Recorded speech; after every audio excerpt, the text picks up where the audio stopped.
Ladies and gentlemen, welcome back to another photo mishmash. This one being broadcast live June 2nd, 2021. I'm really excited about the show because we've had some last minute leaks of more information. Actually, they're not leaks. It's Canon sharing this information out. Canon has shared more information out about the R3. So we want to talk a little bit about how impressive it looks. And this one comment on DP Review that just cracks me up. We want to talk about a lens that I know David Carr is really excited about that Nikon has released or is releasing soon. So we'll be talking about that. Plus, the headline of the show, we kind of teased it last week a little bit, is like you've got so many different mediums to print on these days, from canvas to metal to wood. I've got a wood penguin here. How do you decide? How do we, us professionals, half a quote, decide what we print on? Steve says he has a very unconventional method, so I'm excited to hear what that is.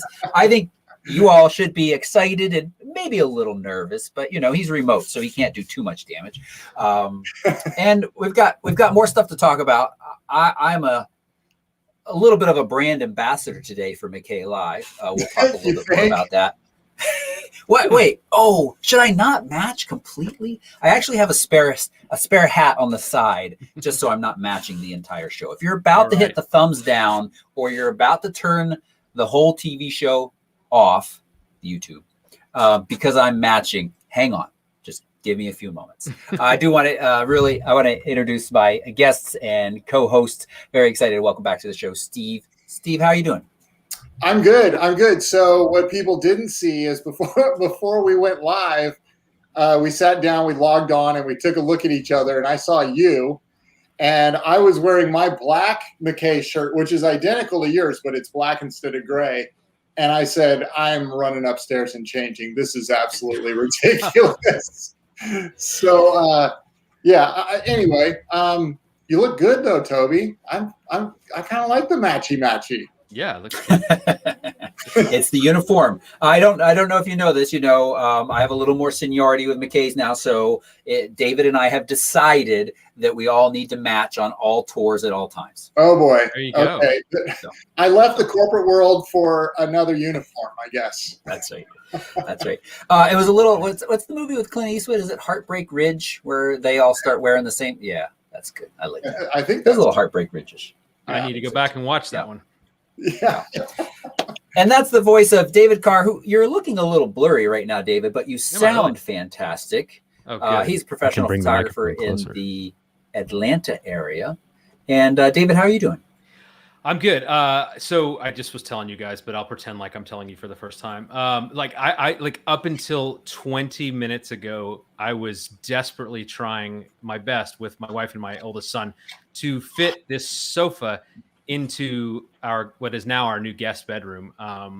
And like we went and bought it. Thankfully, it was like used from Facebook Marketplace, but it was in good shape. And we were like, excited to get this new sleeper sofa in this room. And it literally will not fit no matter what I do. It's square peg, round hole. It just won't fit. And so I've been like, and we had to take it up, a flight of stairs. It's super heavy. It's awkward. And so I jumped in the shower and made it to Mish Mash because I didn't want to miss it. Wait, now I have to ask because I've stayed at your house a number of times. Renee and I have been down there and visited, and you have always given us a very cozy guest room. In fact, it's kind of it's always hard to leave. So is this Ethan's room is being transformed into a new guest room, or no, actually my youngest son Wyatt, both of you all have met Wyatt now. And we moved him to what was that guest bedroom that you all slept in. So sorry, Steve, next time you come, you all have been downgraded to I know, I love that room. It's a smoking room with you're downgraded all the way. Wyatt has like all these animals and he's got all this stuff, and his room was really, really getting crammed. And so we were like, we hardly ever use the guest bedroom, with the exception of, fine people like you and Renee. But we're like, let's just let him switch. And so you know how that goes. You think it's just going to be one day of like doing something, but then it turns into all these other projects that launch from that. So, well, you know, the nice thing though is now I don't have to sprint down the hall in the middle of the night to beat the cat into the room at the end, at the end of the hall. I forgot about that. Yes, our lovely cat. Yeah. But you know, I will say all of that to be said, like that's one thing, but I've been super busy with the photography lately and even a lot of video stuff. So just to keep it pertinent to the Mish Mash discussion, yeah, doing well, really actually staying busy, which is a good feeling. That's great. That's great. That's great. Yeah, I know you couldn't be with us last week. You had a photo shoot. Yes. So that's always good. Always good. Thank you. Yeah. A couple other things that I want to talk about on the show. Yes, I'm wearing McKay. There is a McKay live shop. Probably should have figured out the address before I went live. I'm just not that good at any of this stuff. Roy probably knows it and will share it in the chat very shortly. I'll also put it underneath. But if you want McKay merch, it is now available. It's not a moneymaker for McKay Photography Academy. It's more of just you would like to wear this snazzy looking stuff. And I love the shirt, love the hat. I've got a sweatshirt upstairs, and it's good looking stuff. They also have tumblers and some other things like that. So check it out if you are interested. A couple other things that I was reminded of today. Somebody wrote and said, hey, I'm about to buy the Shimoda Explorer 30. Do you have a link for that? Because I did a video for them, or I did a video review, they're like, hey, you can be an affiliate. So I actually can offer a 10% coupon code to Shimoda products, and I've put that down below. I used the bag again this past weekend for kind of a weekend trip down to Arizona. We saw Chris's niece graduate and visited her mom. Yeah. So it was it's nice as we're fully vaccinated to start to like return to normal and normal travel. But it's a great bag. And then I was complaining. I was like, it doesn't have a water bottle pocket. But I realized that that's a detachable one, and I had taken the water bottle pocket off. So that was my own fault. But I'm really happy with that bag. And as I said, 10% off anything that they're offering in their store. The link for that is right down below. And I didn't mention it at the top of the show, but Nik Collection 4 is out today. I was on the conference call last week where they demoed some of the neat new features. So we're going to briefly look at that. One of them, I wasn't paying enough attention. I can't figure out how to make work, but it's pretty big in that you don't have to leave Lightroom if you want to try applying some of the Nik presets to subsequent pictures. Yes. Okay. You can actually basically do a first one in Nik, and then once you're back in Lightroom, you can apply that whole recipe setting to any pictures you want without leaving Lightroom again. And it's even more simplified in Photoshop these days, which is something they've been working on, but they've refined it a little bit more. So we'll take a brief look at that. Cool. Yeah, I got that email today, and I haven't had a chance to look at it yet. So I'm going to cover off on that. That's cool. Yeah, I think it's a very nice complement to Lightroom. If you are looking for the more one-click settings for, especially, I think we're all big fans of the black and white, the silver effects. But some of the other ones are excellent as well. But that reminds me, I didn't put it on my list, but Topaz Denoise is on sale for another 2 days. It's on sale until June 4th. It's $20 off plus Denoise 15 gets you another 15% off. You can also use that coupon code on the bundle that is Denoise, Sharpen, and Gigapixel, all three together. So again, we're fans of that. That's an option as well. So I want to get Denoise and I want to get Sharpen. What's Gigapixel? Gigapixel is what was, it takes smaller images and blows them up bigger. It gives you more detail. So if you've cropped way into an image and then you want to get a nice larger print of it. Now, with Gigapixel, we talked about most recently in reference to Photoshop's super resolution mode that Photoshop now offers. And when I compared them side by side, I found that Photoshop was better in some cases. What I'm seeing people saying online is Gigapixel does do better for some architectural stuff. So I don't know, Steve, if that would matter to you in shooting interiors. You probably don't need to really enlarge any of that. You're shooting it with a Hasselblad. You're not cropping. But if you wanted to, it seems like Gigapixel does a little bit better with man-made structures than Photoshop might. But now, if you get the bundle, though, do you have to get all three, or can you get just Denoise and Sharpen?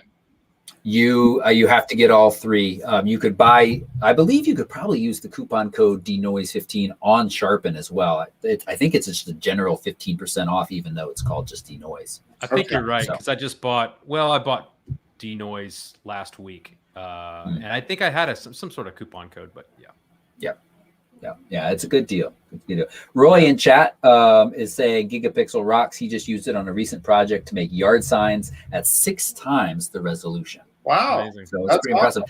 Roy, I'd love to hear from you. Did you try the super enhance in Photoshop? Did you see any difference between those? So I'm curious. Let us know. And that reminds me, I should say hi to Roy, who is working hard in the chat to basically be the brains of this operation. And anytime I say, oh, yeah, there's this link or that link, he knows it or finds it quickly and puts it in there. So thanks very much for that. I can see that the product link for this stuff is mpaproduct.com.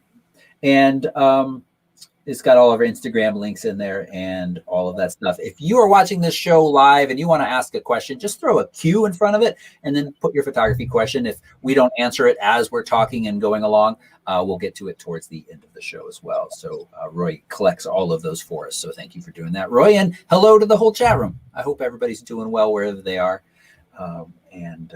Yeah, having a good day. So, all right, I'm going to switch hats because I can't be this matchy.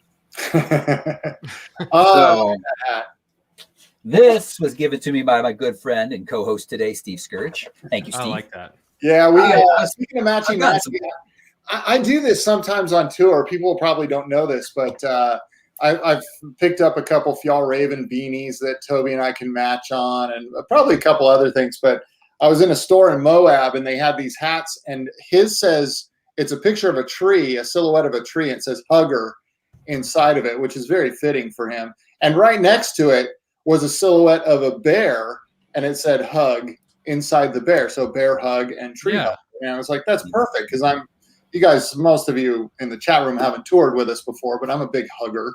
And so, yeah, we had our matching hugging hats. That's nice. I'm just looking in my Google Photos right now to see how easily I could find that picture of both. Oh, the one up at Delicate Arch. Oh, I know. I was going to do the one. Delicate Arch. I was going to do the Alaska one with the blue hat. I just searched blue hat in my Google Photos, and it is finding most of the blue hat and blue hoodie pictures, but it's not coming up with that one. It's possible that it's not actually in my in Photos, but it's only in. Yeah, sometimes there's a picture of me wearing my bear hug hat, trying to look like Toby, and my David photography T-shirt. So I'm going through a bit of an identity crisis. That's all right, man. That's all good. I need to get a Steve Scurich shirt. I was thinking about that earlier. I have some, and the design is really cool. I'm really happy with them, but the brand of the shirt that I picked, they don't fit very well. So that's how I felt about mine. I'll get you one when I order some new ones. Yeah, I need to order new ones. Yeah. So there we are. Hugger and tree hugger. Nice. Very nice. Very nice. All right. I like it. All right. So let's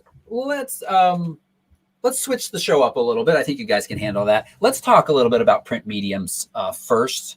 Sure. I'm really curious to hear from both of you. And since I'm switching the show up, I'll go first and talk a little bit about this. A big fan of Bay Photo. And something somebody pointed out last time that I actually hadn't ever really looked at is when you go to Bay Photo, you can look for each of the prints that you are interested in getting. They give you surfaces and finishing for those prints, and it shows them in pretty clear detail and most importantly, pretty accurately of what this will look like. So when you're talking about print wise, here's the Endura Luster E, Glossy F, and you can get a sense all photographed under the exact same condition. So for instance, Endura Luster E versus Glossy, you can see that Glossy has a much more reflective surface to it that's really catching the light there. Yeah.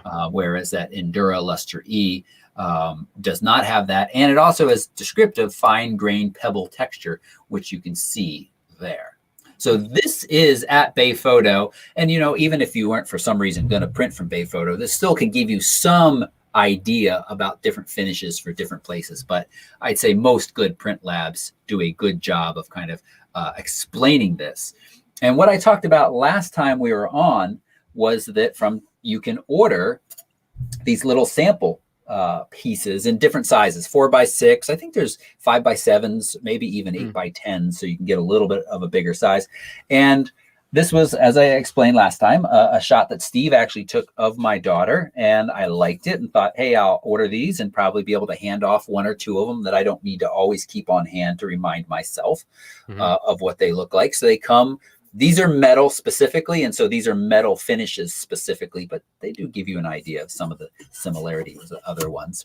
And they're great for figuring things out. And it's a huge difference how pictures look, I think. So the satin, sheer satin, and I don't know how this is going to come up over YouTube.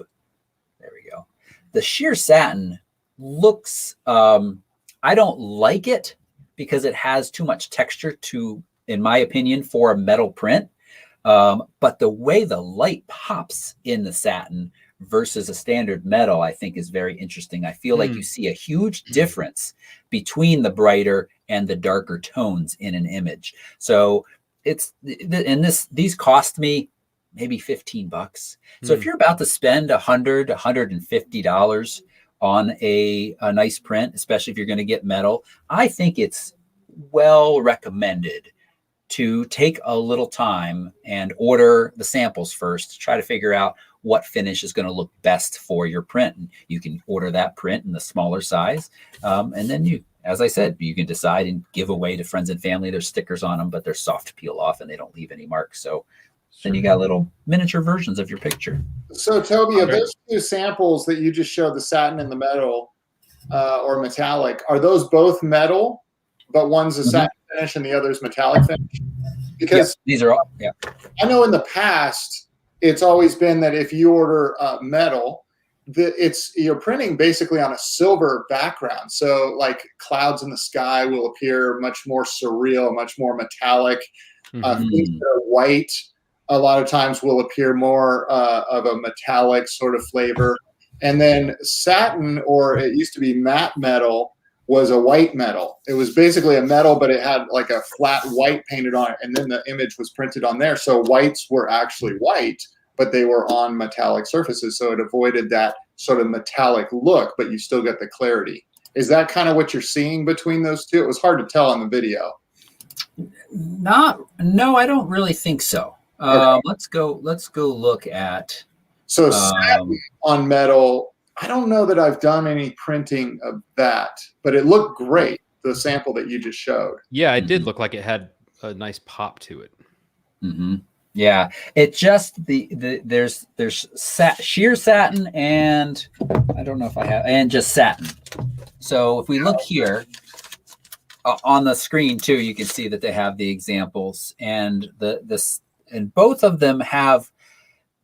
The satin has a flatter finish to it. It's more as you would describe, where it feels like it's printing onto, not directly onto the shine of the metal. Whereas with the gloss ones, you do have that feeling more. But then with the sheer satin, there is this additional like reflectivity. What do they say? Here's how they describe satin: smooth, very even, and soft appearance with minimal glare. Sheer satin, same as sheer glossy, but with a matte finish and minimal glare. So, and it is interesting that I feel like you see a bigger contrast, as I'm saying, between where that light is hitting the rock and the darker areas, which are pretty nice. But what it has that catches my eye in some angles is a bit more of what I describe a texture to it. So you might like that for your print, or you might not. It actually seems that both the ones with sheer in the word have a bit more texture to them. And I know now we're really small, so I don't know how well that comes through. But yeah, it's hard to tell. Yeah. So basically I'm saying it's worth it to order these samples, because you might be you look at these and you might think, well, that doesn't really sound like it's going to work well for me, but then you get it in hand, you see it under the light, hold it in the place where you're going to mount it on the wall if you're going to buy it for yourself. Those are all, I think, things that really help.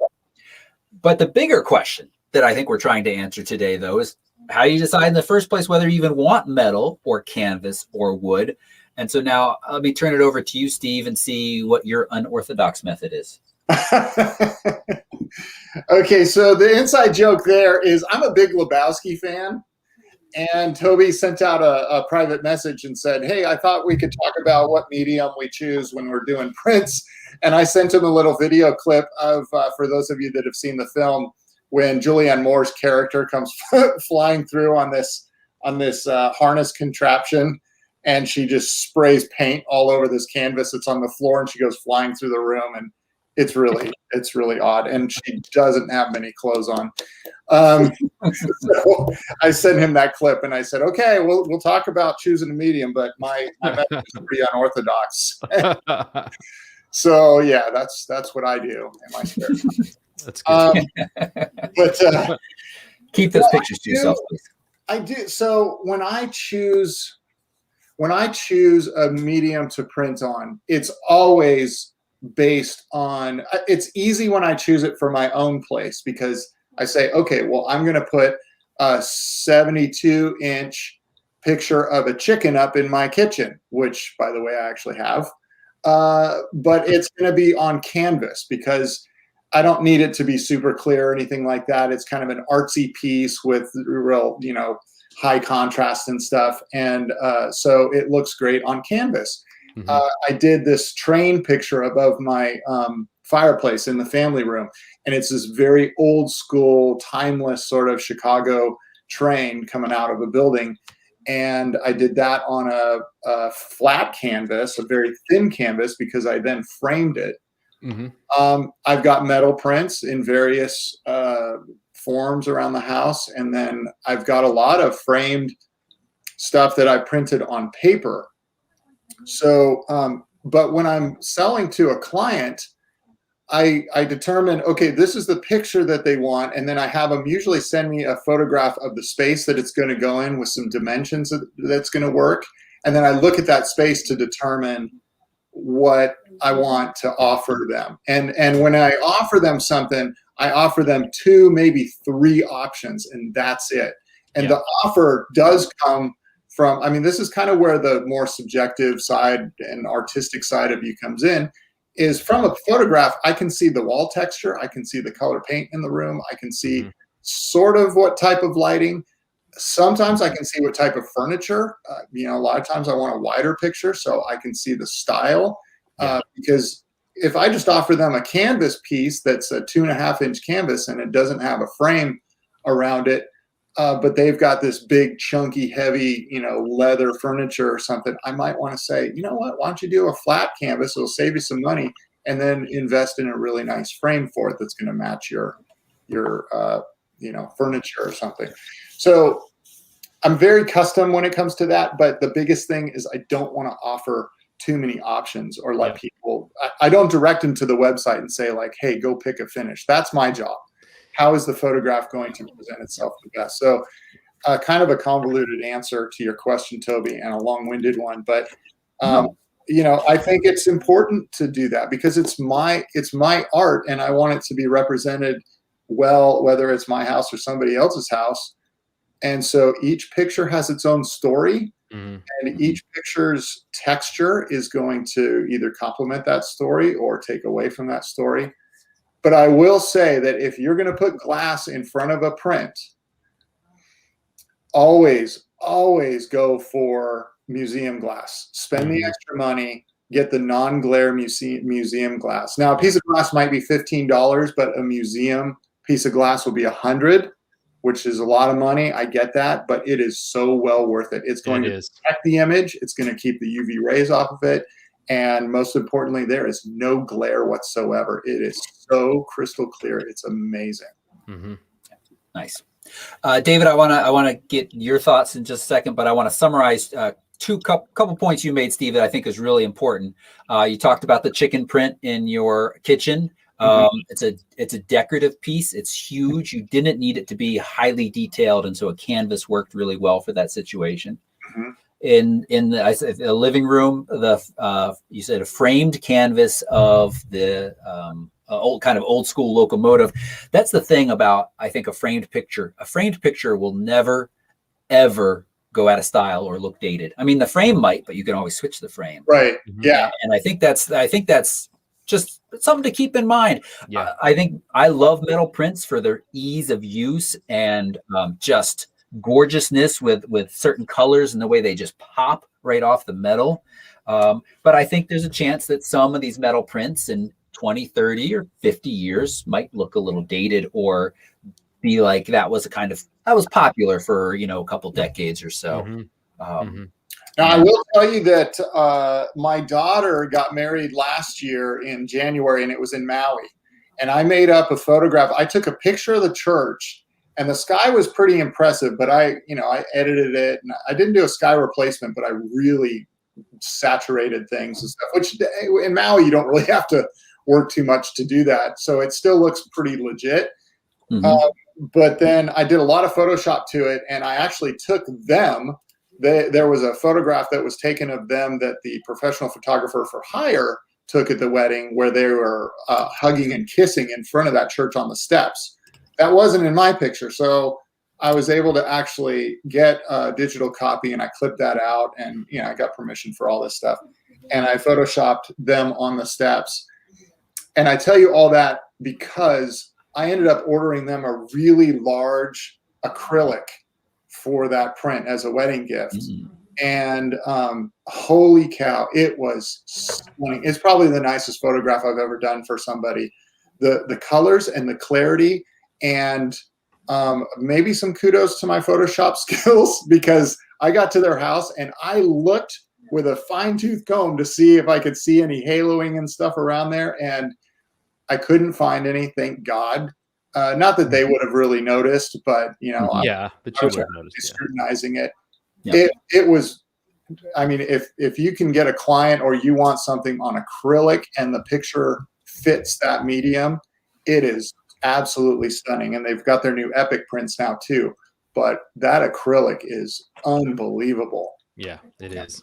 Yeah, on sale right now too. Bay Photo has a sale on acrylic prints right now, so check the specials. David Carr, what are your thoughts? How do you decide what you want to get printed, and what you want to get printed on? Yeah, well, it usually involves me going on Bay Photo and spending an hour trying to decide, and then giving up. So you're normal. You're a normal person. Okay, good. Too many choices, man. I love Bay Photo, and I mean, I wouldn't not want so many choices, but it is overwhelming. I think maybe the strategy that, and this has worked for me in the past, and I think it's what I want to continue to do. If I'm going to go order a print of one of my photos, I actually want to start with where do I want this? Like Steve was saying, where is this going to go? And now if it's for a client, that you have to start that discussion with them. But if I was printing for myself, where's it going to go? And what is the vibe that, every photo is different. And so some photos lend themselves to a more gritty, earthy kind of the canvas thing works really well in that situation. I've got a huge print of just a field of basically like a field of grass with a tobacco barn in the background. We did it on canvas and we wrapped it in barn wood, and it hangs in my family room. And that's what that needed. I didn't need to do that on metal. It would have been almost cheesy to do that on. I think it would have been. But now a really cool shot of let's say it's a cool car that has great color in it, and the sky's doing something great. Metal really speaks to that. So you have to ask yourself, in the photo, what's speaking in the photo? What is the story, and what is the overall vibe of the photo, and then kind of work your way backwards from that, rather than just thinking, I think I'll do a metal print today. I think if you start with the medium, it's no matter what, I'm going to do a metal. Well, then you really need to figure out which of your photos is going to work best for that. And to be honest, I've not printed nearly as much as I would like to say that I have. But I cannot agree with Steve more about so I did the one huge print I've done. of the mountain lion from Animals of Montana, which some of our viewers have seen, you know, on one of the McKay trips. I did a huge print of that on paper, like a nice Hahnemühle, like a good like archival paper, and I did it under the museum glass, and it was painful to swipe the credit card for that framing job. But I absolutely love that piece now, and I don't think about the extra money I spent. I'm just really glad that because here's the thing, you're already going to be spending hundreds of dollars anyway. If you print something kind of large and kind of grand, you're already going to be spending in the hundreds. And I just think you're creating a piece of art that you want to stand the test of time. And so I cannot agree with that more. And then I also cannot agree with the wow factor from the acrylic stuff. Don't underestimate that.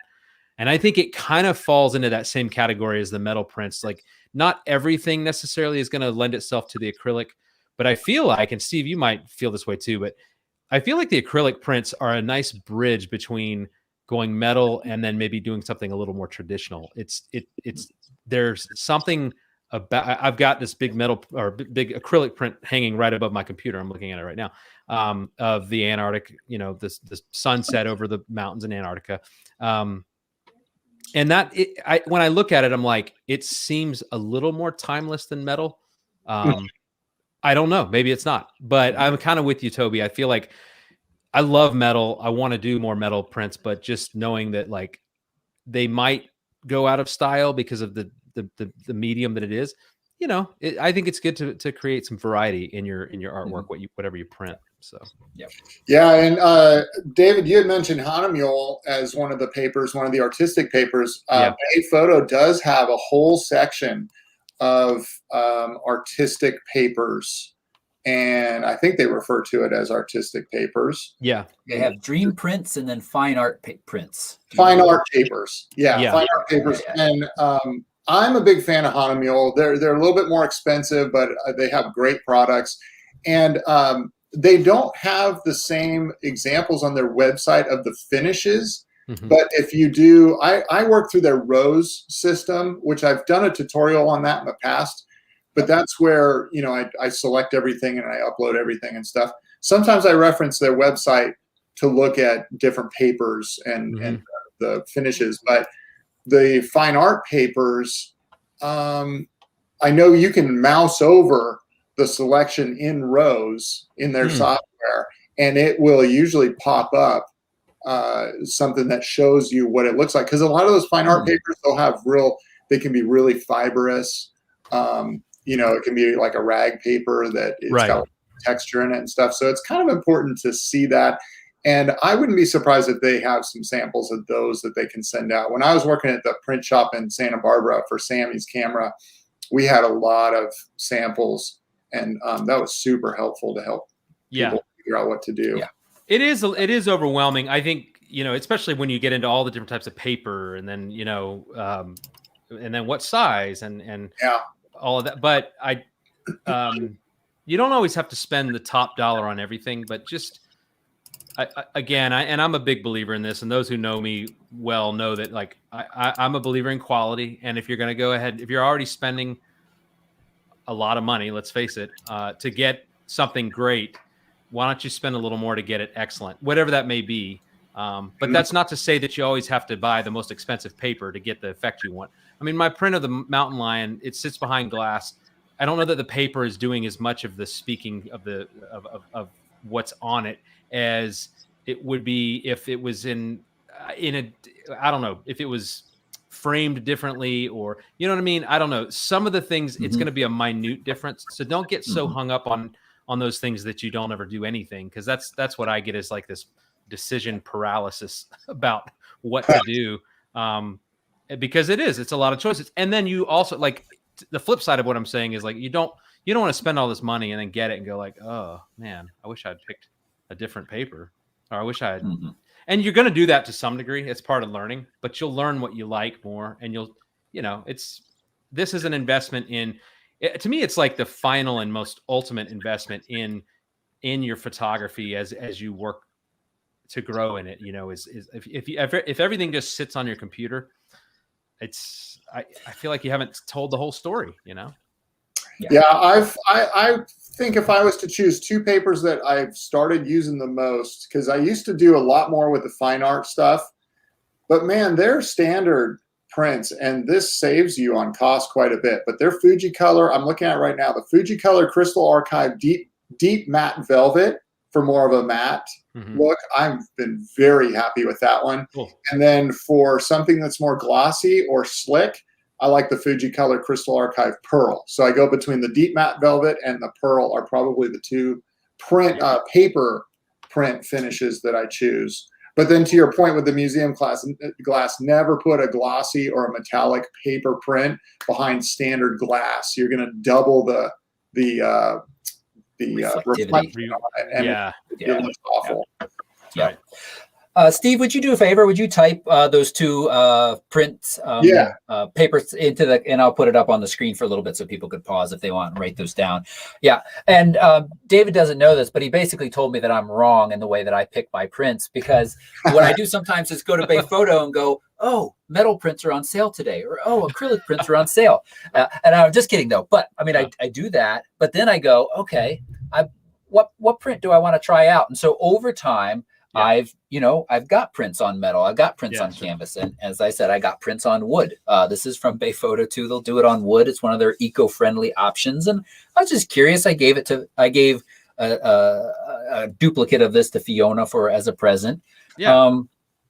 And then order like a reasonable size print. Yeah. 16 by 20, 12 by 10, something in that range in one of these formats. And then you start to get a feel for it. Yeah. And David, I love what you said. And I think we've all said this in various ways at various times, but basically you spend a lot of money on cameras, on lenses, on traveling, on education.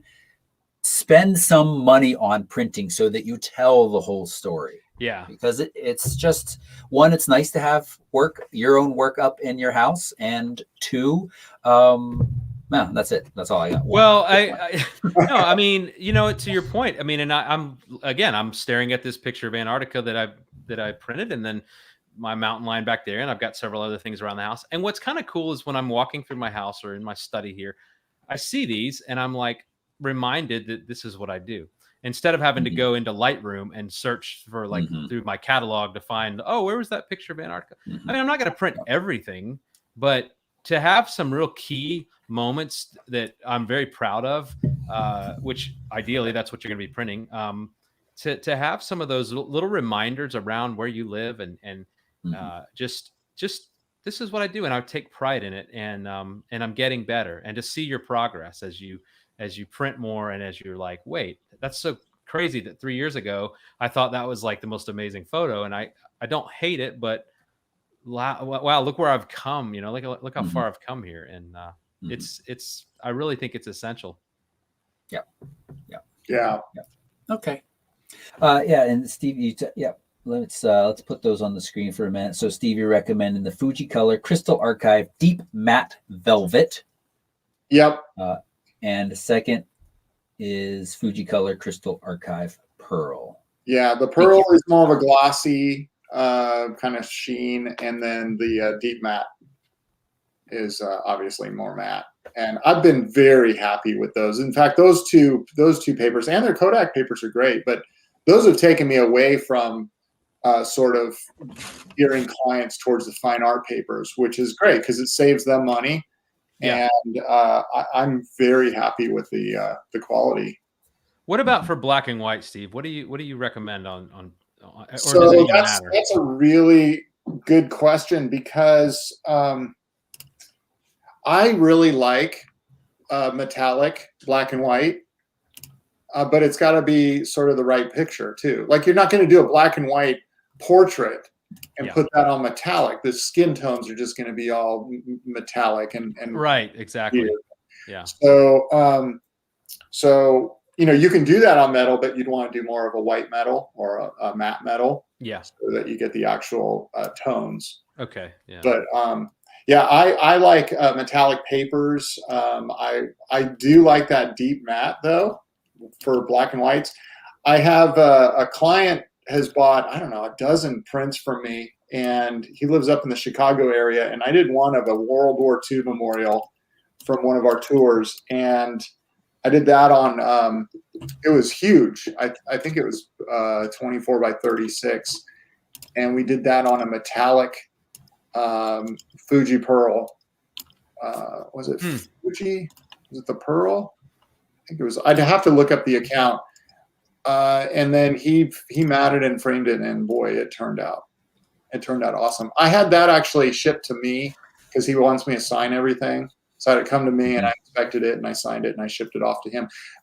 Which, by the way, Bay Photo now has a thing where you can get your signature on file with them, and they can embed a signature on the print for you wherever you want it, different colors and stuff like that. And that's great. I keep meaning to set that up, and I keep forgetting about it. I haven't been selling many prints lately, though. It's hard to give up that. I mean, as much as I love Bay Photo, I want to inspect. I've got a print right now on the way to me because I'm going to inspect it and sign it before I send it on to the buyer. Yeah. So, but yes.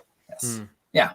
Yeah, that was a good question, David. I have not printed much black and white. One last thing, just slightly related to this on a show. Bay Photo also does give you that ability to see different sizes on the wall when you're in the I don't know if they have this in the Rose, but in the online ordering system, they have the wall preview options. And, of course, they have these aren't, I don't know. I mean, people know I talk about my messiness. My house doesn't really look like this, but, you can get a sense of it on the wall, although I don't know why that's not helpful. It's stuck on the bookshelf. So, but you get a sense of this is a 24 by 24. What would it look like in this space?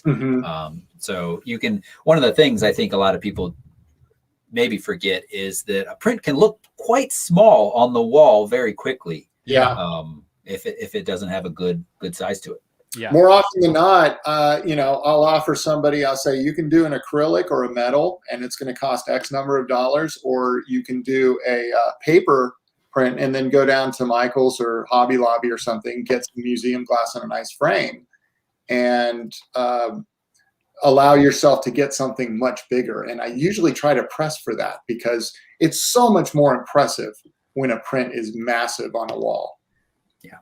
Than when it's small. I agree. I mean, you definitely, it's one of those, like, again, that's a great time to, not skimp again. Like, I can save $50 if I make it a lot smaller. It's like, or, even just a little bit small. I mean, I've never regretted printing things larger than I might have even been initially comfortable with. So, because printing your photos to put on the wall, now you're not just a photographer. Now you're having to think as an interior designer to some degree. And maybe that's not your strong suit, but if you're into photography at all, then I think interior design could probably be in your wheelhouse of interest. And just like because we look at our photos, we look at a rectangle and we decide, where do things need to go and how bright and how big and what colors. And that's what you do with a room. So, that's a piece of your decor. And so, it needs to, and maybe that's a time to get somebody's advice, like, hey, what would you do here? Before you go spending all the money. But it really, there's nothing like finally getting that piece and hanging it and being so proud of it and looking just awesome. And it's so rewarding. So yeah. All right. I think that's a good discussion. Chat room was offering some fun thoughts too, and ideas about printing. Just Kyle says he thinks he still has a few sheets of 25-year-old Ilford paper. It's like fine wine, right? That's right. Oh, it doesn't go bad. No. Yeah, it might get a nice little yellow tint on all your prints now. Yeah, that's right. That's right. All right, let's switch gears. Let's dive into a part of the show that we really enjoy. This is where you have sent in pictures for us to take a look at, give you some feedback on, and also to teach you some tips and tricks in Lightroom and sometimes Photoshop. These are submitted by our pen members. That's the Photo Enthusiast Network. If you're interested in becoming a pen member, being able to submit photos, being able to be part of a awesome community of photographers from all levels, from people that are just really hobbyists having fun shooting flowers in their backyard to people that have jumped in and made this a complete career. But the best thing about the group my son and I were talking about this last night. He was online gaming with somebody, classic. The guy was just a total jerk. And Henry actually said part of the time he was offering good feedback on how Henry was playing, and part of the time he was just a total jerk. Oh. And, that's so common online these days. And I've never seen it in our community. People treat each other like they would if we were having a face-to-face conversation. And, if I asked for somebody's feedback sitting in a room, I don't think somebody would get up and spit in my face and say, "What camera did you take that with? You're stupid," and walk out. But that's what you get online. Yeah. So. Yeah, that is really at the heart of when we launched Pen. That was always at the heart of that company, was a non-intimidating place where people can come and learn photography, because that was a big issue for me. I was super insecure getting started. I still am to a certain extent. But man, everybody I turned to learn certain things, they just treated me like I was a threat to their business, especially real estate photography. So to have a group that I could have belonged to, that I just felt comfortable to ask dumb questions, which weren't dumb at all. Especially the more I learned, the more I realized that no, those are totally valid questions. And so we wanted to create a place where those types of things are welcome. So yeah. I think you talk to anybody who's an active member and involved in the group, they'll vouch for it. It's just a great group of people. I'm super proud of that. So you can find out more at photorec.tv/pen. But let's jump in and look at a few photos. And as I often say these days, we're going to try to keep this efficient and not spend too long on any single one photo. But we're going to start off with Kelly. This is a female red-winged blackbird. And I just point out, I took a picture of one a couple of weeks ago. And I was like, "Fiona, what is this?" And she was like, "That's a red-winged blackbird female." And I was like, I did not know they were so pretty. They're so different than the males, but I feel like they have such a beauty on their own with that really pretty striped breast. Look at that gnarly alligator with the snub nose that's coming in for it. That's what it does look like that a little bit, doesn't it? Kind of does, yeah. Yeah. Couple things. I like this thought of rule of thirds and complete reflection. I don't know if we need as much off to the right as we have. And that also helps get rid of that little bit of floating detritus. I might even come in close enough. We're chopping some of that blade of grass, but I'm okay with that. What do you guys think? And then what about coming in somewhere around here? What do we think? Yeah. A little tighter on our subject? Yeah. Definitely. Yeah. And, still have decent resolution there, even with a little bit of that cropping. It feels to me like you could, if there are the pixels to crop even more, I would do it. And then, this is just another case in point of like when you're shooting, if you're able to shoot in closer, depending on, I don't know what lens she was using, but when you're photographing a bird, unless the rest of it is super interesting around it, and even then, a lot of times you don't want to have so much extra information because the subject is the bird. And she was 150 to 600, and Kelly was all the way in at 600. Okay. I'm a little concerned about the shutter speed though at 600.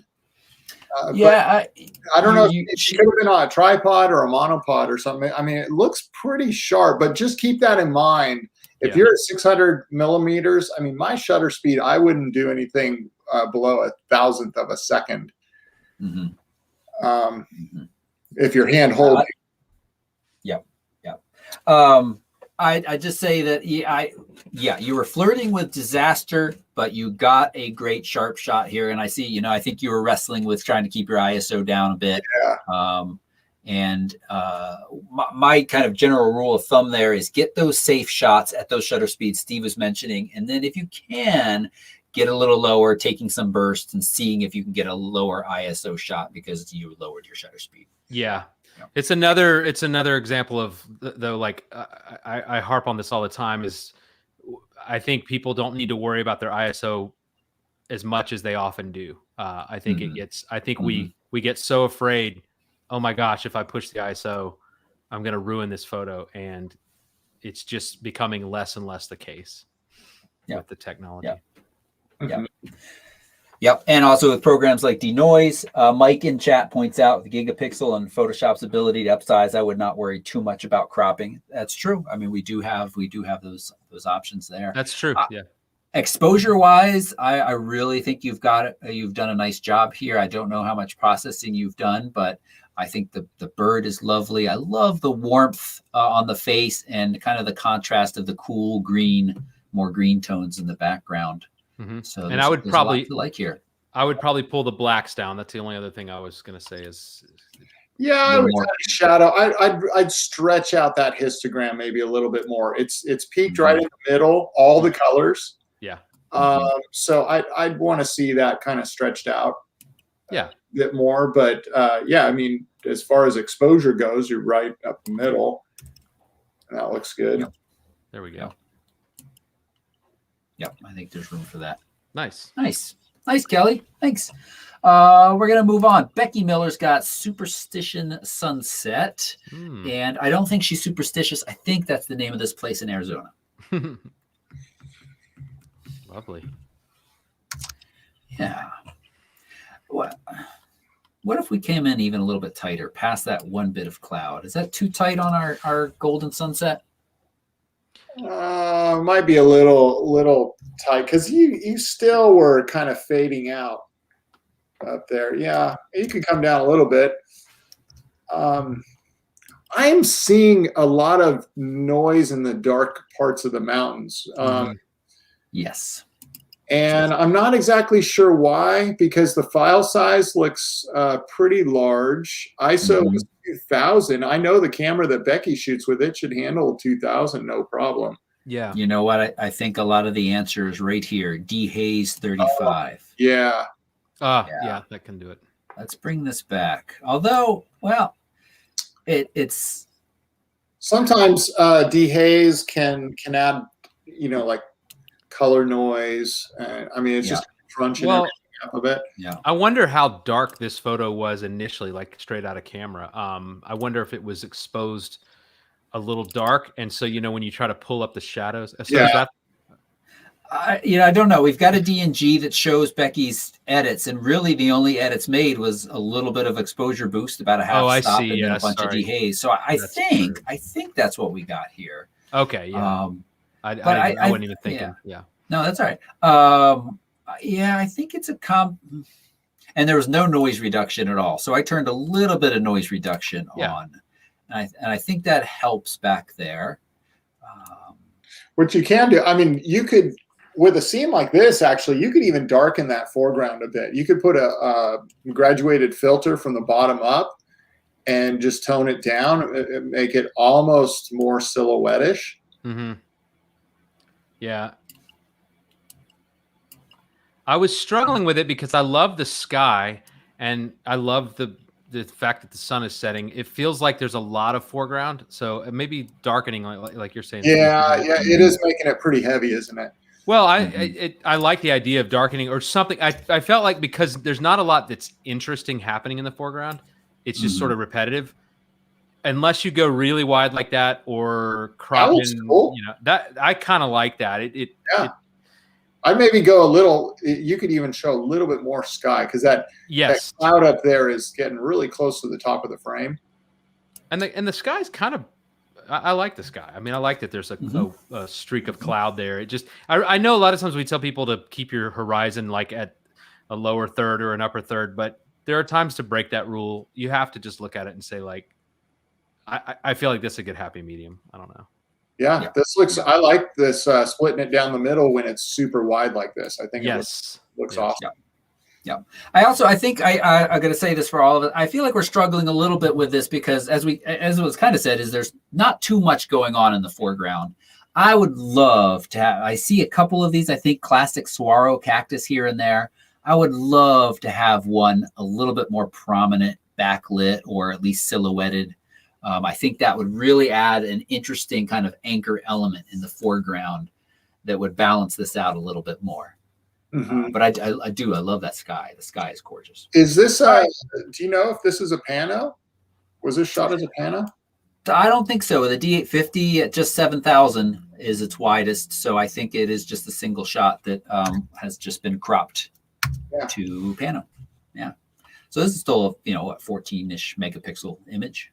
Yeah. Okay. That's fantastic. Yeah. Pam Case has the Palouse, which is here in Eastern Washington. That's pretty cool. This is where Brian Scanlon is right now as well. And I look at these pictures and say, why haven't I driven back out there in this time of year yet? I've only been through once and had kind of one okay day of shooting.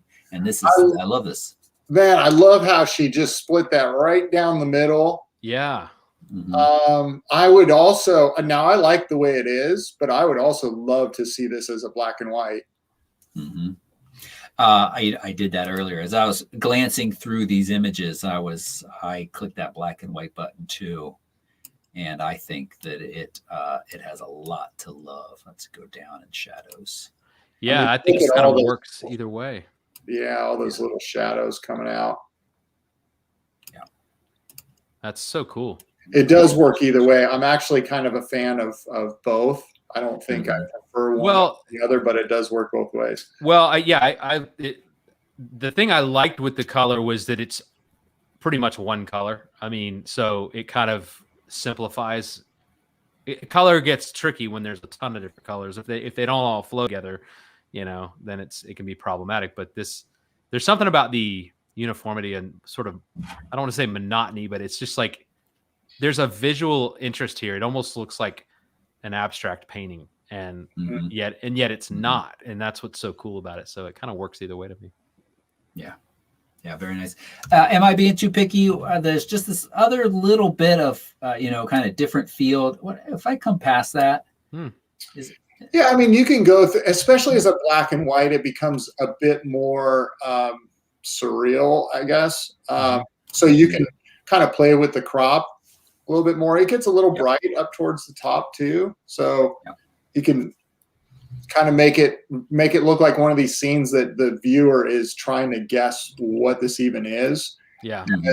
As a color image, right off the bat what it is. It looks pretty awesome as a black and white, I must say. Really nice, Pam. Nice work. All right, Deb's got another duck for us, and just a follow-up. If you watched last week and you're not part of the Facebook group, or you're maybe not a pen member, Deb posted a follow-up to kind of taking into account our advice, and mostly used Topaz Sharpen and cleaned up the log in the back with the duck. And man, that shot looked really good, Deb. And I was really impressed with how much Topaz sharpened up the duck's eye. And so we got another one, Splish Splash. I think this is a goldeneye duck in the middle of a splish splash. It's pretty cool.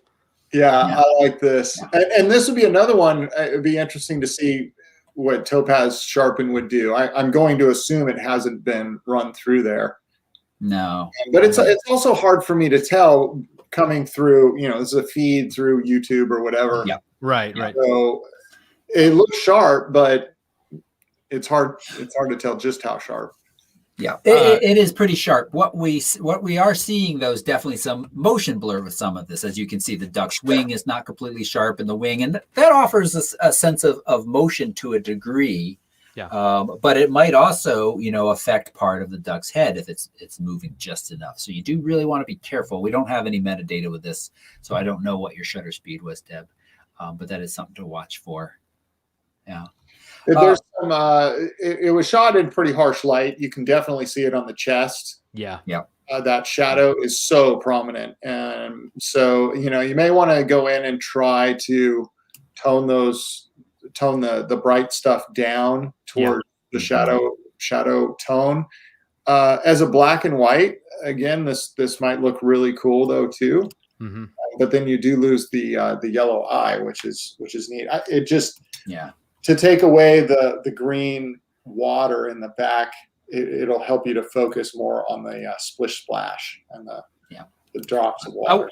I'm wondering, just out of curiosity, because the green water does kind of bother me a little. I wonder if you could alter the shade of green and just see what, like if you just go to your selective color, or maybe desaturate the green or something. There's probably a lot of yellow in there too. Yeah, I bet there is. Which is going to maybe mess up the eye too. But yeah, I mean, there's ways to get it all back, but it's, you know, water is interesting. Sometimes I won't realize what's bothering me about a photo, and then I realize it's the color of the water. So let's do this real quick.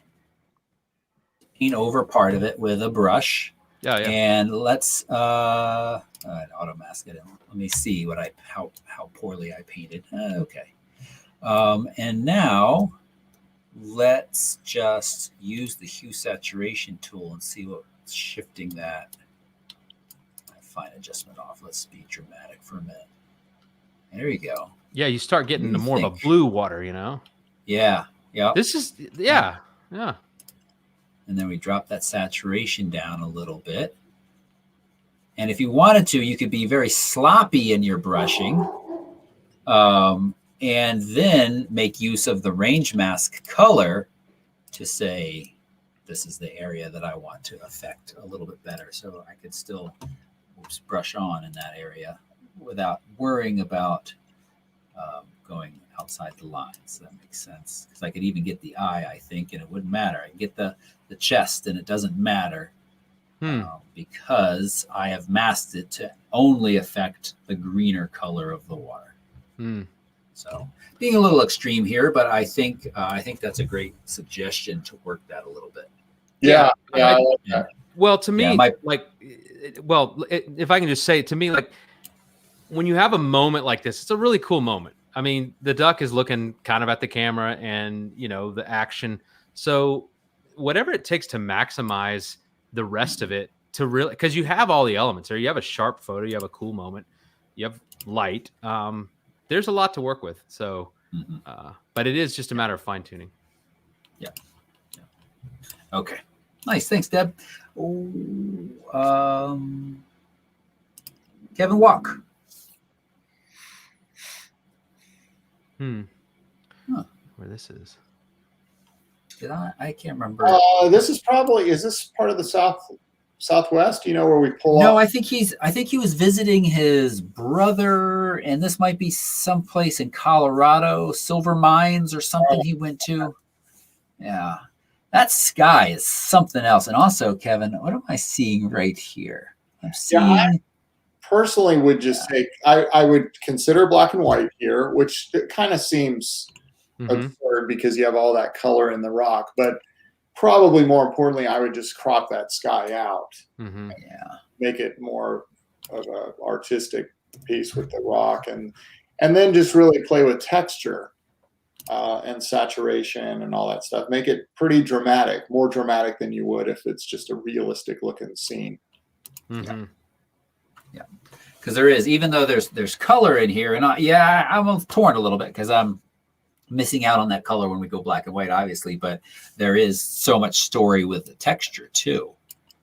Well, it's a case of when you're shooting in kind of harsh midday light, even if there's a lot of color, it just gets kind of this washed out effect. It doesn't have that, you know, like golden hour sort of quality to it or something where it's just it can be tricky. I mean, I was with you, Steve, on the black and white. I thought like if you left the sky in black and white and then did that kind of dramatic dark sky kind of thing, that might be a way to keep the sky. But blue sky and then the elements of nature, a lot of times they don't work well to me in photographs. Like just midday blue sky and then the ground doesn't, a lot of times it just doesn't look as good to me for some reason. Yeah, what's the focal length here? I'm having trouble reading. 17, so that's wide. Pretty wide. So what I want to tell people is a shot like this, you're shooting it with an ultra wide lens, 17 millimeters. I'm not sure if he's on a crop sensor or not. But this is where you really can let the ultra wide work for you in an artistic way. And I would step up closer to this scene, and then I would tilt the camera down. What you have right here is you have a shot that was probably taken fairly level and straight on. And unfortunately, when you do that, especially with a wide lens, any lens, it's very flat. Right? You see undulations in the rock and stuff like that, but the scene itself is just there's no starting point, there's no ending point. It's just a straight, flat, horizontal scene of a mountain range. But if you step up closer and you tilt your lens down, then everything in the foreground is going to look very dramatic, and the lines are just going to get distorted, and then it's going to distort the lines as you move up visually through the photograph to where everything at the top looks smaller than it is. And it's a way of creating drama that may not actually exist if you look at it straight on the way we have here. So just a tip for you, Kevin, or anybody shooting an ultra wide, use that to your advantage. It's not just to get as much as you can in the scene. It can really be a great tool for creating a dramatic effect on an otherwise flat scene. Mm-hmm. Yep. Well said. All right. Nice. Let's move on to, and Kevin confirmed that was Colorado Springs Painted Mines area. Here we are also in Colorado from Mike, Colorado National Monument. Nice. Yeah, this is well done. That light is awesome. Yeah. Yep. And I hate to sound like a broken record. I sounded like this last week too, but again, I'd at least like to see it as a black and white. Yeah, me too. I want to see all that detail without the distraction of color. Mm-hmm. And you've got the light is shining right on the formations there. And then you just play around with that contrast, get those whites down a little bit, just make it a darker sort of scene, but the brightness is just shown on the rocks. I think I'm with you, man. Looks really cool. Yeah. Yep. Once black and white, Mike, he sent a DNG, so we have his edits in here. I brought your exposure down a little bit and your highlights. I don't like what happens. I feel like if I peg highlights at a negative 100 or positive, any of this, I feel like you start to get more gray than you want often. And I don't know, coming back from negative 100 to even negative 65, I think I see an improvement through here. Yeah, and I bring those shadows. I never go 100 on anything unless, I absolutely just need to, like in a real estate thing or something. Oh, that looks nice. Yeah. And then the clarity, you can actually bring clarity down just a little bit, maybe bring dehaze up slightly, and then I'd increase that texture to about 20. Yep. I think those are good suggestions. And yeah, what was I going to say? I don't know. I really like the black and white. I think it really stands out nicely. It does. Yeah, and you have the light that just it's awesome. Mm-hmm. Very Ansel Adams-ish. It is very much so. I mean, there's something about, and I know you guys have done pen tutorials on black and white, and there's been a lot of discussion about it, but it'd be kind of fun to think philosophically about what is it about black and white that really makes a landscape speak, especially one where the light is, this actually looks really good as a color, but it does something dramatically different when it goes black and white. It just really for me, it's always like, okay, this scene right here, for me, the color was a distraction because I wanted to see all the nooks and crannies of the rock formation. Yeah. And the color was just distracting me from being able to focus in on that. Mm-hmm. If you're taking a landscape scene of a sunset in Hawaii, then black and white is just kind of silly. What you're capturing there is you're capturing this beautiful saturation of the, orange sky and stuff like that. So something like this, where it's rock formation and detail and stuff, I think just the contrast, the blacks, the whites, and the grays can make the scene way more dramatic than being muted down with a bunch of color. Yes. Mike, the way you presented it, what I love about your edits is it wasn't overdone. Right. It was really well done, and the color was still a beautiful image. But man, when you see that light just pouring in right through the center of it there on that detail, I would consider black and white. Yeah. Pam's asking what I did to make the background darker. All I did was drop the shadows back down from plus 100 to plus 30. And I think that's it, other than exposure. I also noticed you had a dehaze graduated filter affecting the sky. I brought it down so it affects the sky a little bit more evenly. You can see here, there's just that little bit more of a kind of horizon haze that when you bring it down further is better. Now, Steve, a couple people in chat are suggesting, don't you want to flip it? Do you not? Oh, come on, folks. No. Yeah, I mean, this is a national monument, a very recognizable scene, shot from a distinctive angle. So I think flipping it here in this case is less. And even if you could, this isn't one that I would. Right. It would be all the leading lines are coming left to right. I mean, to Mike's credit, the way he framed this up and composed it, it's great. You got leading lines from the lower left coming up. That arch that's starting to form in the rock is kind of in the upper right third. Very strong visual point. Yeah. Right. Yeah. All right. Kevin Walk, we've already done one for you, Kevin. So real quick, I think you were talking about this with PPA. Great shot. But for fun, you submitted the staring contest shot. Mm-hmm. And I want to just mention this for a moment because I think once you start to take it in, you go, oh, right, this is a mirrored image that you can do in Photoshop pretty easily. But I wonder, should you do a little Photoshop to make both sides a little different and then have people stand and wonder for quite a while whether or not you were lucky enough to get two links having a stare down? Or is that just cruel? Is that like cruelest version of what's different about these two pictures? No, it's you got to be very selective when you're doing something like this. This to me wouldn't. I mean, I think it's fun to do this kind of thing. But so to your point, Toby, I'd probably remove that little chunk of snow right there, and I'd maybe clean up the middle. It could still look mirrored a bit, but it's very obvious in the way that it's presented with that. Yeah. If you remember, and I think I did a tutorial on this for Pen. I have a shot of a pier that I took, and I mirrored it, and I called it Reconciliation. And it was a gift to my father, actually. It's got a much deeper meaning to all of it. And that was really cool because the pier had this obvious start point in the frame and end point way out in the ocean. And when you mirrored it together, they just met up perfectly as if it's a structure that was built that way.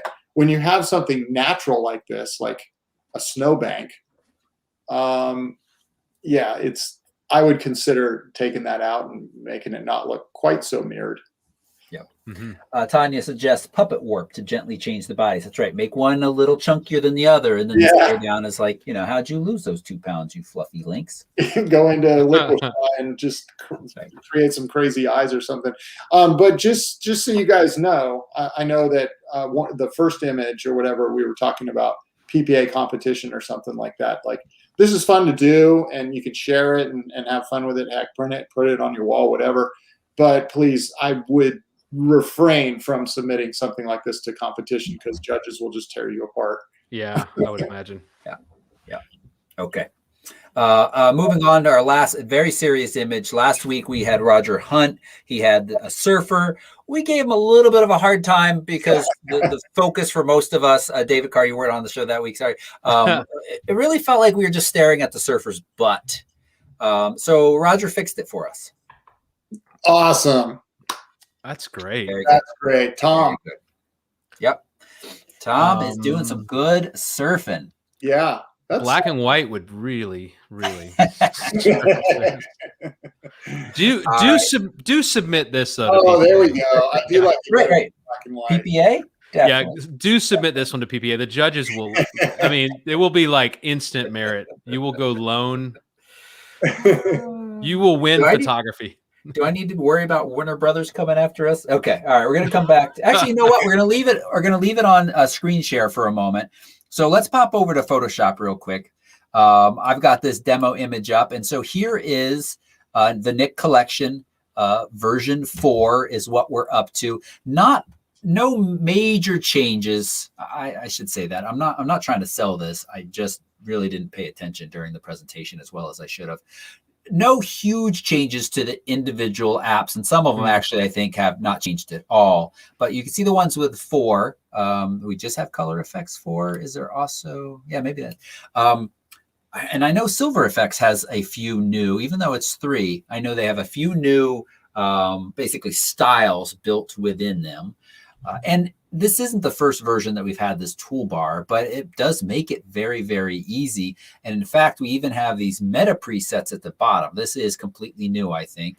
And you can just select one of them. And right here within Photoshop, you can see in the bottom left corner of the screen is a little progress bar going by fairly quickly. It is applying those settings. So you can go through these apps now, kind of create a preset that's based on several of them together, and then it will show up there. So without even leaving Photoshop, you'll be able to apply some of your favorite kind of presets in the future. That's awesome. Which I think is a nice improvement. And for those of you who weren't watching at the beginning of the show, there is a way to do this in Lightroom now. But as I said, I wasn't paying enough attention to tell you exactly how. But that is impressive. Once you have edited one of your pictures in one of the Nik Collection programs, you can then take those edits and apply them to other images within Lightroom without leaving it. Little bit of elephant in the room here. Oh, yeah, what's that? It's taken a freaking long time. Well, okay. Why did it take so long to process that picture? I think a couple of things were happening there. One, this is my older iMac. Two, I'm streaming with this machine at the same time. Oh, yeah. So when I was running this earlier, it was not nearly as long. Okay, and there's no way of just having a little thumbnail preview of what you're going to get. You have to actually click and apply it to see it. Yes, you do. You do. So I think you're gonna learn what these do for you, and then you're gonna decide whether or not they're gonna work well for you. And you can see that it applied Color Effects Pro 4 and then Silver Effects Pro 3. That's what this Sprez Terra. I have no idea where they came up with these names. I tried a couple of these others before the show. Most of them I found to be terrible to my liking. Nothing at all that I would ever do. But I thought this last one had some merit in some images that I would like.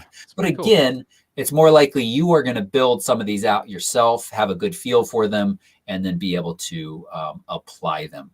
And some of these, you end up with layers so that you can then have some after the fact adjustments to that. So you can make some adjustments there. The other thing, let's go open their little press release.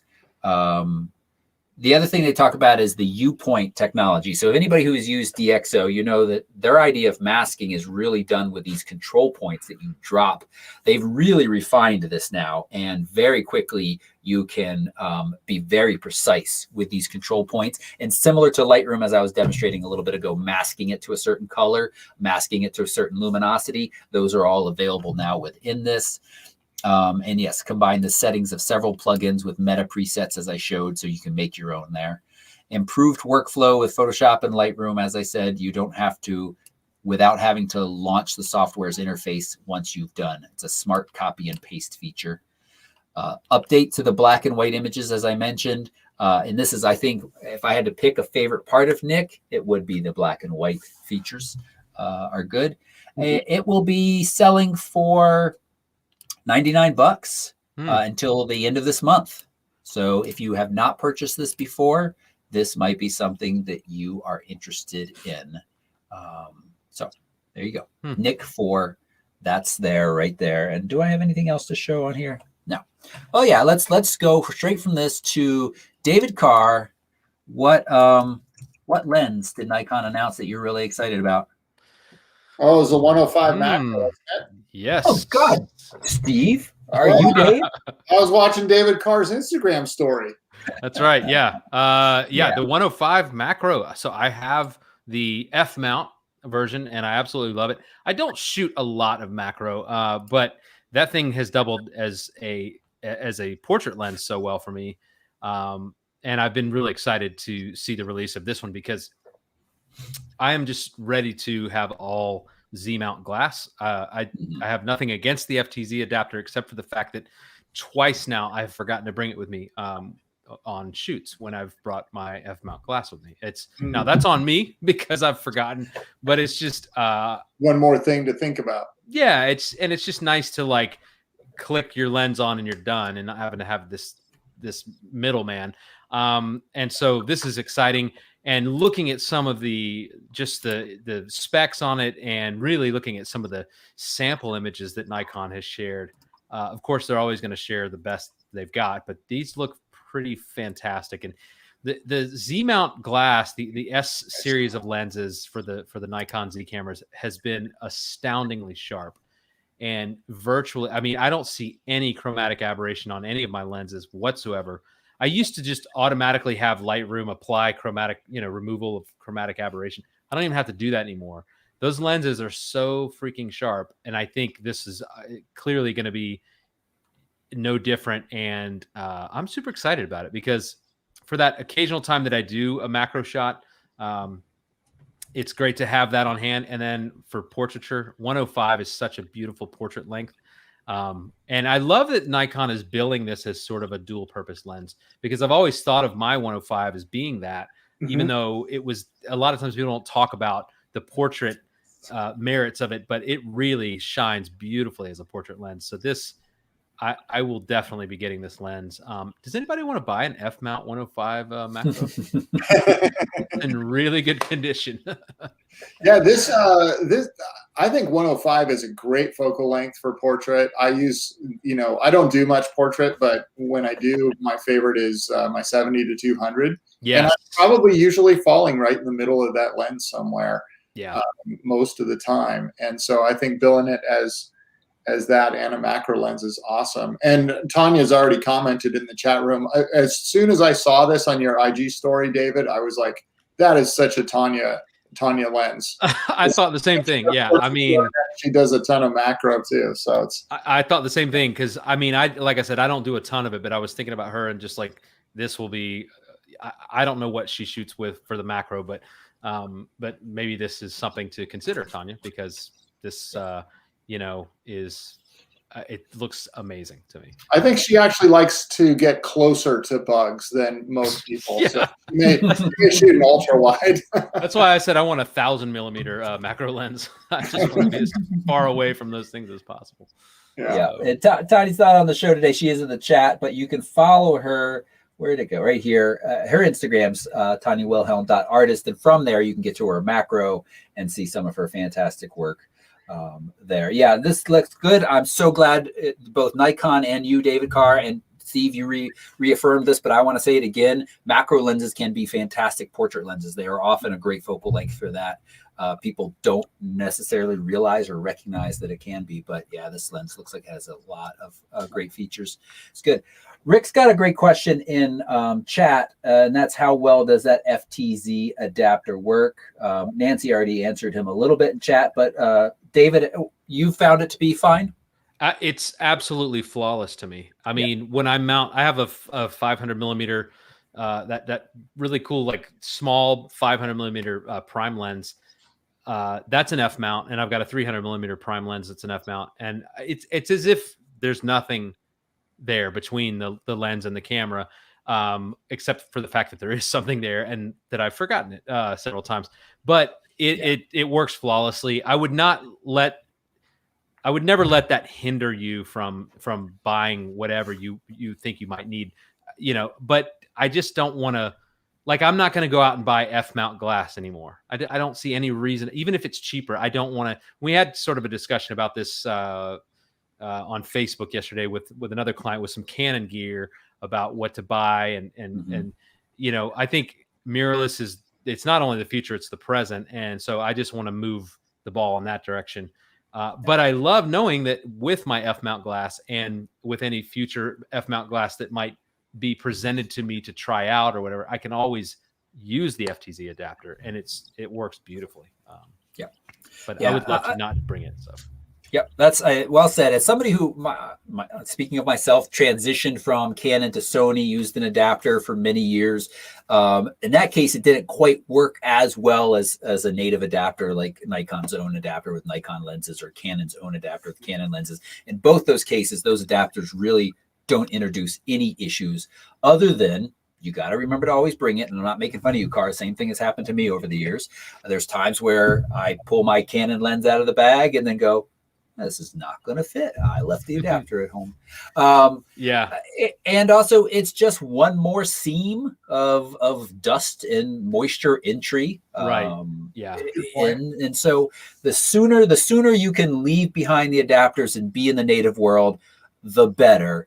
But again, with Nikon and Canon, they work so flawlessly that it's such a small issue. Well, and like I said too, the Z mount glass has been nothing short of incredible to me. It just it looks so good, and I realize the Z cameras have left some things to be desired when you weigh them against the Sony and even the Canon. I mean, Sony and Canon have done amazing things with their mirrorless cameras, and Nikon is doing great things, but there's some stuff where they're still working some bugs out. I think some of the focus things, but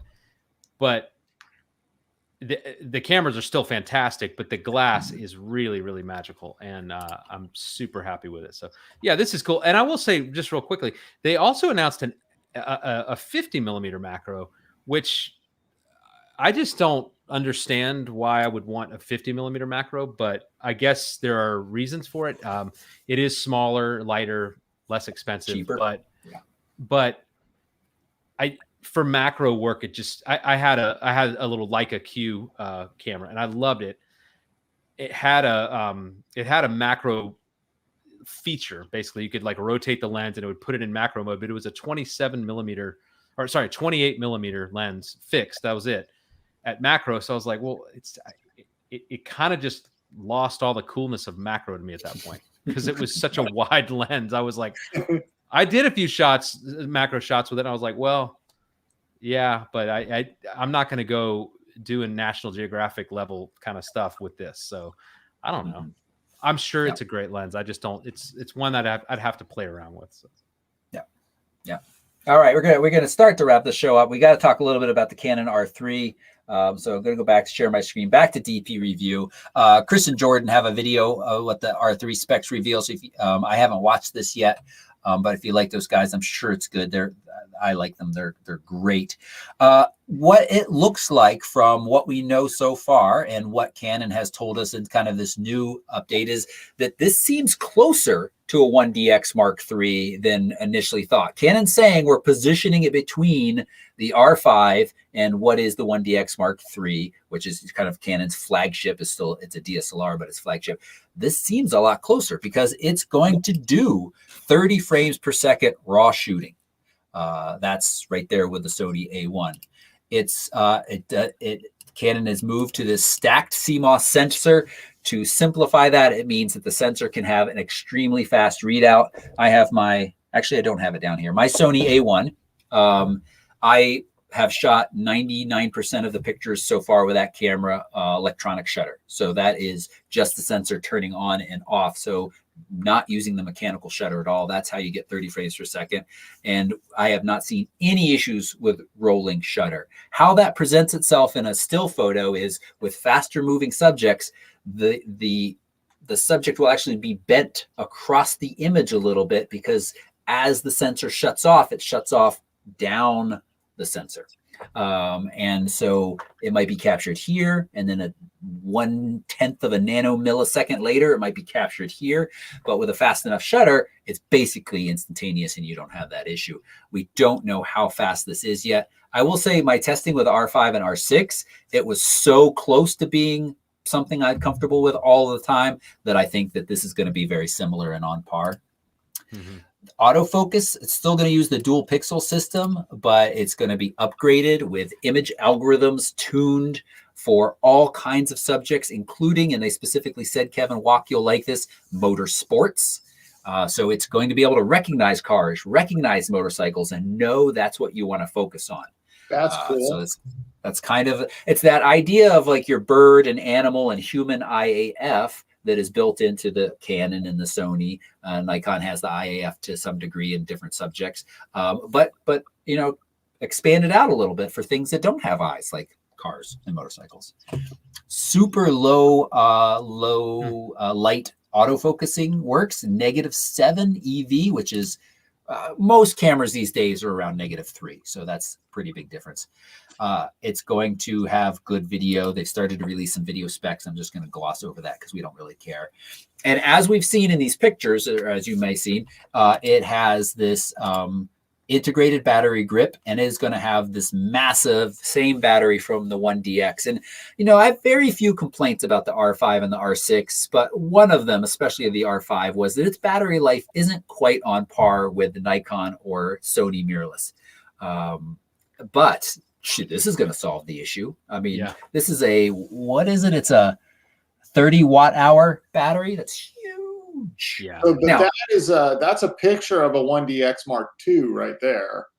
Yes. Sorry, right. But this is the same battery that it's going to have. They're using the same battery from that. Yeah. Okay. So, and here's, if we go back to this bigger, so here is the look at the camera. Yeah, it's got an articulating screen. That's the only reason I knew that was the 1DX. That's right, and that's a good point, because where do they show that? It will have. I don't think we have a good picture yet. It will have an articulating screen. Yeah, full flippy outy screen. Go to the far right, Toby. That last picture in the set. Yeah, there it is. Yep. So there's a good look at it. Wow. So yeah, they took away that little LCD screen at the bottom. I always thought that would just made it look so so when you come back here, 80s looking. Yeah, right. They don't need that anymore. It's a couple of quick other things to say. The image stabilization is going to be updated. And one of the things that Canon does, I think Canon has the best image stabilization now in a lot of ways, because the in-body works with lenses. Sony and Nikon both, I believe, Sony I know does this, it's either the lens or the body. They don't necessarily work together to give you even better results, but Canon will. Updated hot shoe, which is going to allow you to plug in possibly mics or other things that actually won't need to be plugged in. The hot shoe will have electronic connection for mics and for flashes, of course, but for mics as well. I think those are the highlights about this. So wait, what is that? What is that picture there, though? That's a Sony. Yeah, this is the Sony FX3. Okay, and it's an example of a high-end mic system plugged in on the hot shoe. Okay, yeah. Okay, that's why they're talking about that here. Okay. We still don't know price. We don't know time, although I have to believe this is going to be at the Olympics, which we're about a month and a half away from. And we don't know number of megapixels, but based on kind of smart guessing, a DP review is saying 24 to 32 would be their guess, which I think is reasonable. And somebody was asking about pricing. I saw a rumor that Canon was going to undercut the competition by about $500 on this thing. So what would they put this up against? The A9 or A1? Yeah, so that's the question, is what are they considering it to be versus? So their R5 is sitting at 4,500. This is going to be significantly faster and upgraded in a lot of different ways. The A1 is sitting at 6,500 from Sony. So is it only? So they're probably around that $6,000 mark. I think that's what I had heard. They were going to kind of stick it to Sony by going $500 less. Yeah. But that's just a rumor at this point too. No official pricing's been announced. Pricing's been announced. I would imagine. I mean, I know the D5, the D6, those are like 6,500. And I would imagine this Z9 that Nikon has rumored, I just can't imagine it being any less than the D5, the D6. So I don't know. Is that what the 1DX has been? Is 6,500? Yeah, I think so when it comes out, and that one tends to hold its value for long. Oh yeah, life. They do all. Yeah, those flagship cameras do tend to hold their value. So who knows? It'll be interesting. I love this comment though from Taz93. Really disappointing. I wasn't looking for a mirrorless 1DX Mark III. Was definitely expecting more. On the bright side, looks like the bank account will get through this unscathed. And the next reply to it that everybody likes is, expecting more what, Taz? Seriously, what more did you want? This sounds like a fantastic camera. This is classic photo forum stuff. Yes. It is just part. It doesn't matter. They could. release it in like gold plated and give you a freaking trip to Hawaii if you buy the camera, and people would be complaining about it.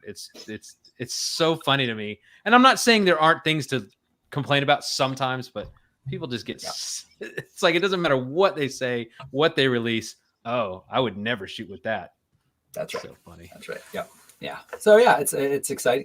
All right, let's answer a couple of quick questions and finish this show up. Pam Case wants to know, David Carr, do you use an L bracket on your Z body? Well, I answered her in the chat. No, Yeah. but not because I don't want to. I bought these Limbs design half cases for both my cameras, and I really like them because they have an Arca Swiss mount built into them, and they protect the camera, and they're just kind of nice. But they kind of make it so you can't put the L bracket on. But I do like them. They just give it a little more of a grip, and I can still mount in a normal landscape mode. I can mount the Arca Swiss. So nice. Oh, good. So, I mean, you didn't ask me, Pam. I know I don't have a Z, but I do use an L bracket most days on my Sony, primarily because the tripod heads that I'm working with now, I can't easily go in a vertical fashion with the camera because it will bang into kind of my leveling head down here. So if you have that kind of tripod, and it's also a very fast way to be able to mount. That's I say the main plus of a L bracket. It's a very fast way to be able to mount your camera for vertical shots. Yeah, I had been chiming in on that discussion. I love my L bracket. I will never probably shoot without one now, but I'm on a tripod all the time. You know, I'm doing a lot of real estate, and I don't do a lot of vertical with my real estate, but when I do landscapes and stuff, it's so quick and fast to be able to just switch straight to a vertical and get full motion of your tripod. That's the thing that always drove me nuts. Is I'd have mine mounted on the bottom, and then I'd have to flop my tripod over onto its side. And if the ball head wasn't totally level, it was just all jacked up, and you were so limited on what you could do. So now I just unclip it, flip the camera 90 degrees, clip it back on, and I have full motion with my tripod in a vertical as well as horizontal. Pam, I've got, there's some good universal options out there for various cameras. You'll have to see if your camera will fit, but they're made to fit, you know, all kinds of different cameras. Pretty cheap, you know, $50 to $100, somewhere in there. This one is made by Really Right Stuff, and it was pretty costly. I don't remember what I spent, but it was specifically made for my camera. But what's nice is, I don't know if you can see it. So here's the bracket on my camera, and it's all shaped to, I don't have a battery in there, but it's all shaped to the body of the camera. But you can see on the bottom, there was this wrench, and this just fits in with magnets right there. So nice. Right there. So it never is lost. And then what I can do is I can just loosen this, and I can adjust or pull this out completely. So I can just use it as a regular tripod bracket if I want. That's fantastic. But this, I think I paid a couple $100 for this. So this was an investment, but oh gosh, I love this thing. I never take it off my camera. It's great. Yeah, I'm a big fan of getting one that is fit for your camera. Small Rig, that's small RIG, have one for a lot of the current brands, and they're very reasonable in price, under $100. Maybe right around the $100 mark. This one fits my A7 R3 perfectly, and upstairs on my A1, I have their version of that. Had that company made one for my Hasselblad at the time that I was buying a bracket, I would have taken that route. It didn't have to be Really Right Stuff. It just happened to be that Really Right Stuff had made one specifically for this camera when it had come out. So, and I love Really Right Stuff's products, but you spend quite a bit extra, but you do get some really great features from it. Well, if the L bracket is, I mean, I think that's the superior way to go. Pam was curious about the name of this thing called Limbs. So this is what my case looks like. It's like a half shell case, leather, and then, you know, Arca Swiss right here. So I don't have the L though, unfortunately. But I'm getting to the age where I can't read without putting these on. So let me look at the spelling here. She was asking about the spelling. It's LIMS or just limb, LIM, designed by Limbs, LIMS. Okay. And she was asking if you needed a different tripod mount. No, you don't. It's Arca Swiss. That's a very universal mount for virtually every tripod out there. Well, most tripods out there. But the thing is, but the L bracket is going to protect the bottom of your camera as well as this is. So I actually probably should be using an L bracket, but that's what I have for now. Yeah, looks nice.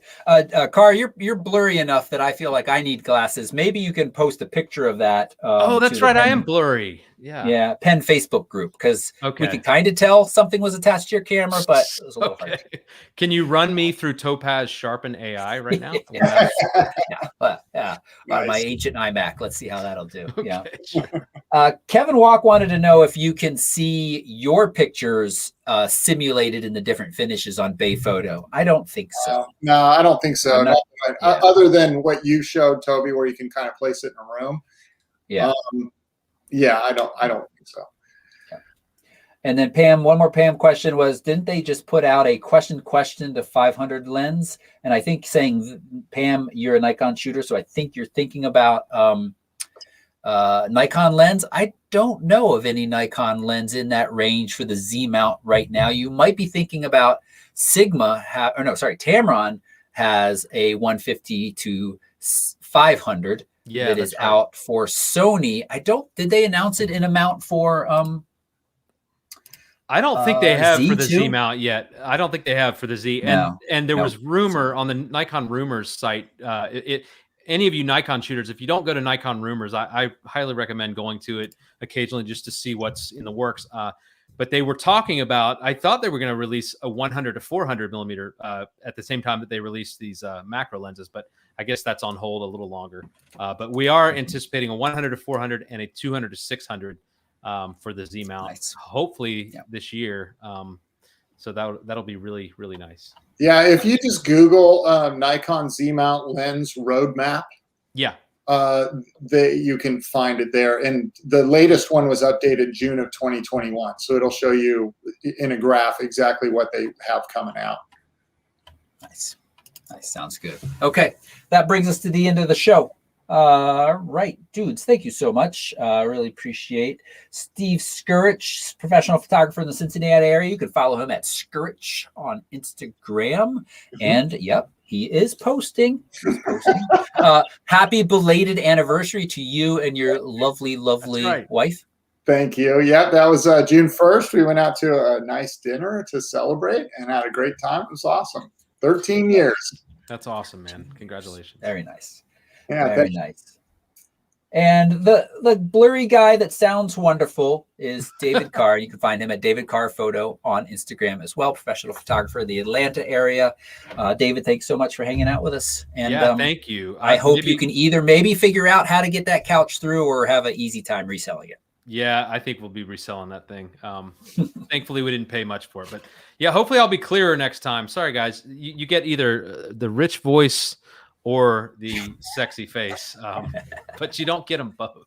I was saying earlier, this is the Minecraft version of David Carr that we got. It is. Yeah, I was impressed with your tech reference, but I guess you got the grandkids. So. Well, yeah, Makayo is over here playing Minecraft on my Xbox every other day or so. So that's one game that I am familiar with.